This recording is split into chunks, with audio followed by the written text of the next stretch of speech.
Captain Elias Grant never imagined his military service would end with a wedding, especially not to someone from another species. At 32, he had already served a decade in the Terran fleet, surviving the Phyrexian border wars and owning the kind of reputation that made admirals smile and politicians nervous. He was the kind of soldier who followed orders, but not blindly. So when he was summoned to the Interstellar Council chamber aboard the orbiting Concorde station, he expected a briefing, maybe a mission, not a marriage. "The Council has reached an agreement," said Chancellor Vela, a silver-skinned diplomat of the Runari species, "to secure lasting peace with the Ka-3 Empire. A symbolic union must occur between our peoples. You, Captain Grant, have been chosen to represent humanity." Elias frowned. "A symbolic union? You mean?" "A marriage," Vela confirmed, her four eyes blinking in perfect synchronization. "To Empress Larenth of Ka-3. She is considerably older by human standards." Elias felt the air leave his lungs. The Ka-3 were a proud, warrior-bred race, known for their longevity and their brutal sense of honor. The Empress herself was a living legend, rumored to be over 60 years older than him.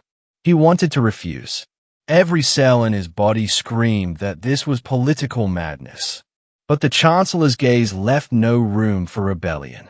"This union will prevent a galactic war, Captain. You will save billions."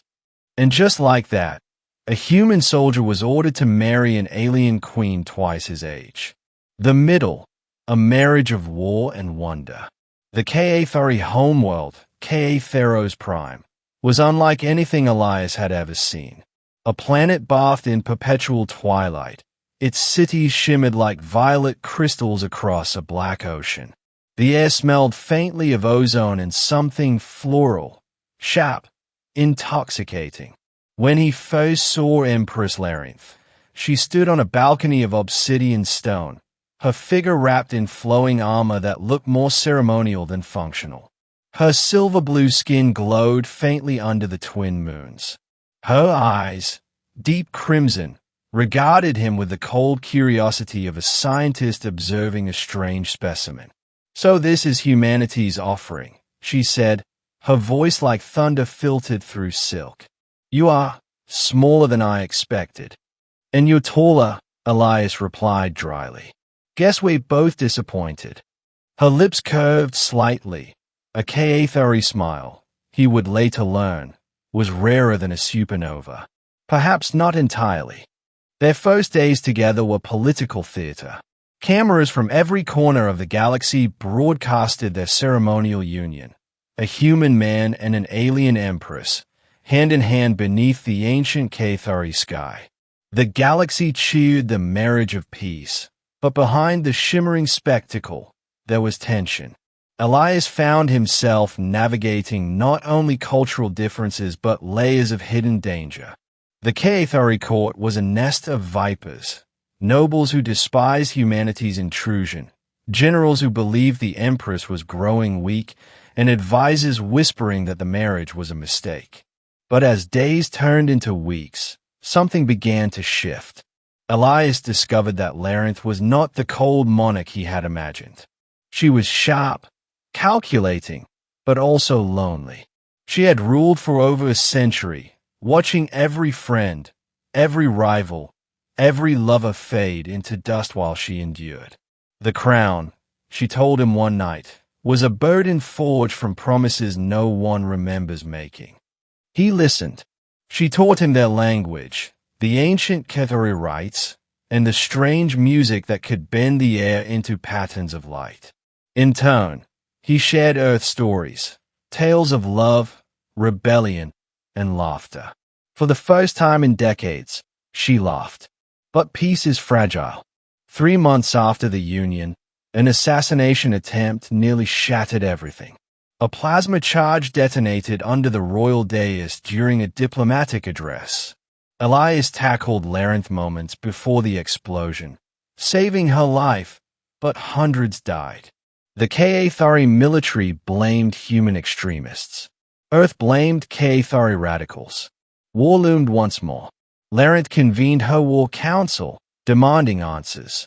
Elias, bruised but alive, stood beside her.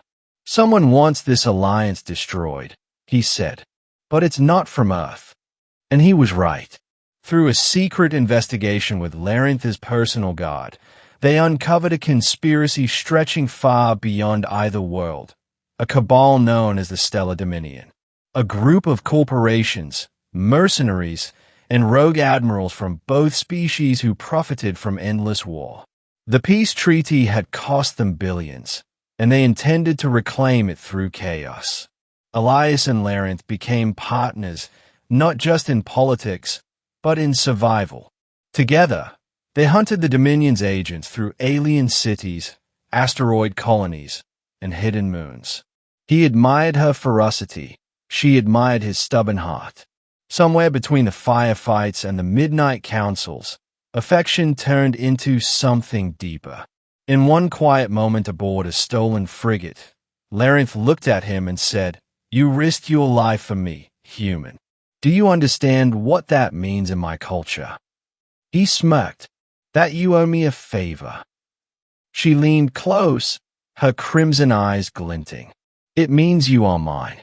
The Dominion struck back with precision.